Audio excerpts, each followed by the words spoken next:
Now it is my great pleasure to introduce Richard Kurin, Undersecretary for History, Art, and Culture at the Smithsonian Institution. In this capacity, Dr. Kurin is responsible for most of the institution's national museums and cultural and educational programs. Dr. Kurin will provide these opening remarks. Please help me welcome Richard Kurin.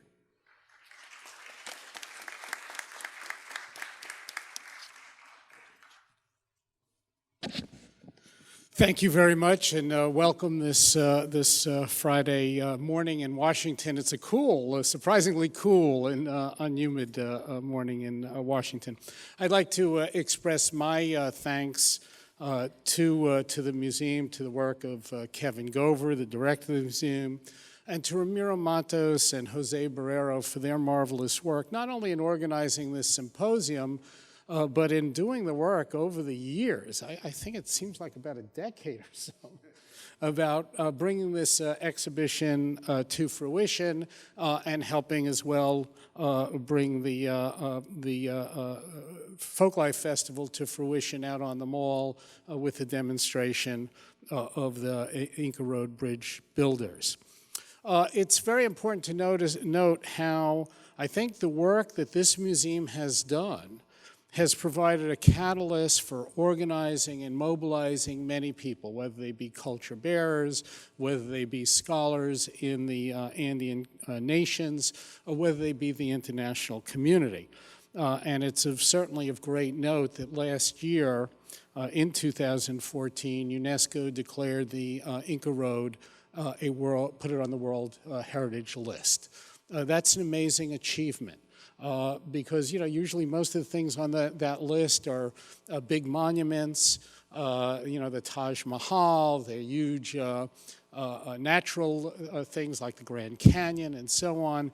And to see a route, a road, a concept that unifies a whole landscape is quite extraordinary to see on that list and follows years of research work and collections work. Now, this symposium is of interest to me. Of course, I'm a cultural anthropologist by training, work mostly in Asia. But to see people presenting both their long-term research and new research on the Inka Road, on the engineering of empire, is really informative. And when you think about a road or a system of roads that stretch from what's the equivalent of London to Tehran, it really brings home the enormity of this achievement. I think to hear the studies of the road building, the engineering, the management of hydraulics, the bridge building, the city planning, as we heard yesterday about Cusco, and so on, really gives us an extraordinary insight into the knowledge and the agency of the people who accomplish this. Indeed, I think calling this symposium Engineering an Empire is instructive in its own right, because it's not just that an empire existed, it was engineered. People did it. It was active. It was represented agency, and it represented people of the past who had to deal with all sorts of contingencies, emergencies, issues that could not be controlled. Indeed, if you look at the Washington Post today, the front page of the style section, there's a report on our bridge builders outside in the Peruvian program on the Mall. One of the contingencies they had to face is before they build the bridge is getting authorization, asking Pachamama to make sure that they could build the bridge, and some of the materials they needed to effect that ritual were held up by U.S. Customs. And so here they are about to do their work on the Mall and build a bridge that will span the Mall. And so you'll see the U.S. Capitol in the background of a Inka Road bridge and the Washington Monument. And there's an Inka Road bridge going across the Mall. Who would have ever dreamed of such a thing? But that too, the builders here in Washington have faced the contingency of U.S. Customs.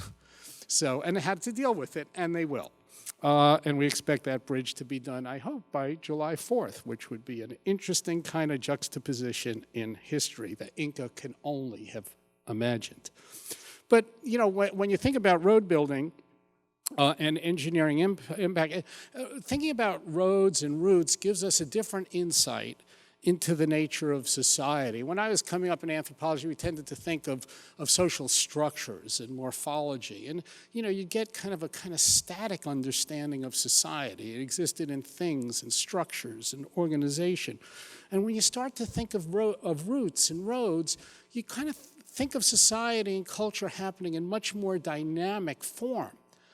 You start thinking about migration and trade and conquest and communication and movement along the road. And it gives you a more, maybe hydraulic, more active understanding of how society actually worked. And I think as you've demonstrated during the symposium, and as I'm certain we'll hear through the day, it prompts very good, excellent research questions about how people actually did it. Now this, interestingly enough, fits into other work happening at the Smithsonian, because the Smithsonian, we've actually been shifting more and more toward looking at these kind of routes, connections of society. I like this because my first fieldwork experience back in 1970 in India, I lived and worked and lived in an Indian village along the GT Road, the Grand Trunk Road, which Kipling had great things to write about. That was the road that made the British Empire in India. Of course, that road was built upon a Mughal road built by Akbar and others that really was the heart of the Mughal Empire in northern India through Pakistan, Afghanistan, and so on. That road was built upon a road built by Ashoka as he was building up an Indian empire centuries before. At the Smithsonian, our African Art Museum has done work on the gold route in Africa, ran east-west. And then there was the Ink Road. If you think about Timbuktu in the Sahara Desert, we tend to think of Timbuktu as the end of the world. But actually in the 1600s, there was a great university, 25,000 students in Timbuktu. And that was what was on the Ink Road, a route that went from Europe to northern Africa into the continent and crisscrossed the continent. Our Freer and Sackler Gallery has done work on the spice route, looking at the connections between Europe, between Asia, exploration, largely again by ship. And a few years ago, we had the pleasure of working with Yo-Yo Ma and doing a big program on the Silk Road. And the Silk Road, of course, there were historical roads and routes. Of course, then it was imagined in European consciousness. But this was a route, a network of roads and tradeways going back thousands and thousands of years and responsible for much of our musical culture, our foodways, and arts, and so on, and exploring that kind of connections and flow between different cultures.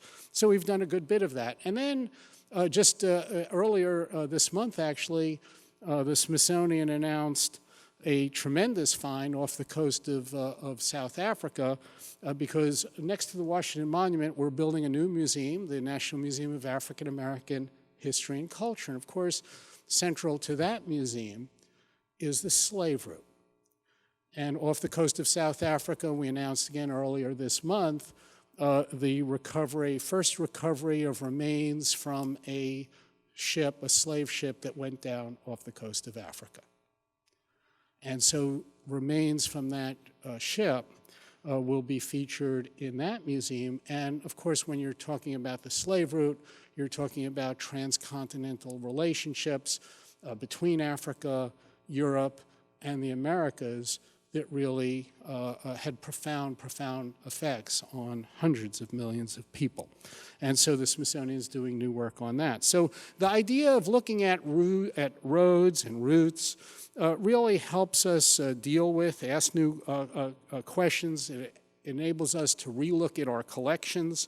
And in the exhibit upstairs, if you haven't seen it, it's really fascinating. It's an amazing, wonderful exhibit, a great tribute to Ramiro and Jose, the curatorial, the exhibition, staff here at the museum in terms of putting it together. And it really gives you an understanding of the Inka Road And we expect it will inspire millions and millions of visitors. Over the next few years, it's up for 3 years, we expect about 5 million people come to this exhibit over that time and get inspired and understand more about the past, but understand more about the future. Now, I know this well because in addition to being the undersecretary of the Smithsonian, I also see people come into the museum every day and look at our exhibits. And, I don't know, I guess it was about 15 years ago, no, maybe 20 years ago, I saw a young girl come into one of our exhibits at our Natural History Museum. It was an exhibit about the Moche, and it was about Sipan and the Lord Sipan and the gold. And this young woman was very fascinated by it, really got the bug. And it's great as a museum person when you can see somebody coming into a museum and really get inspired by something.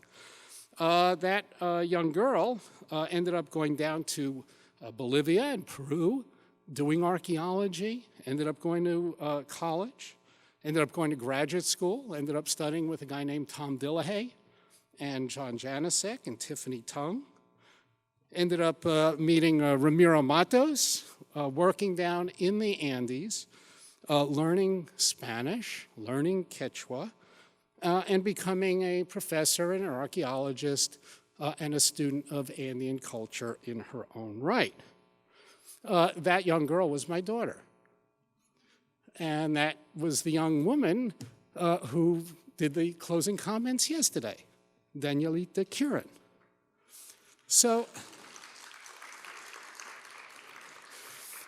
why do we do this? So we do this because we as scholars, as researchers, really want to understand.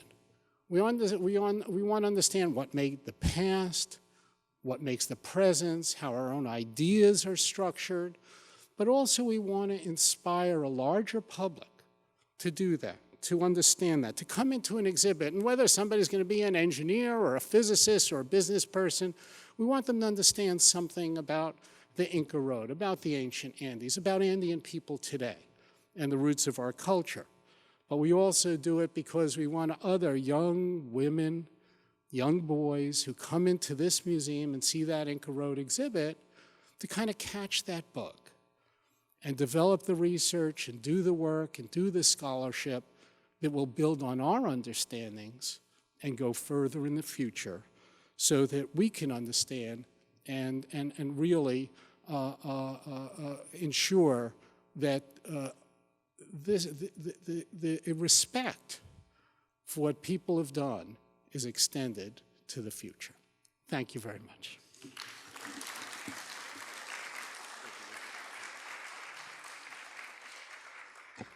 Thank you, Richard. We have good leadership here, and it's always good to have that kind of leadership that sets our minds straight and gives us good goals in our life.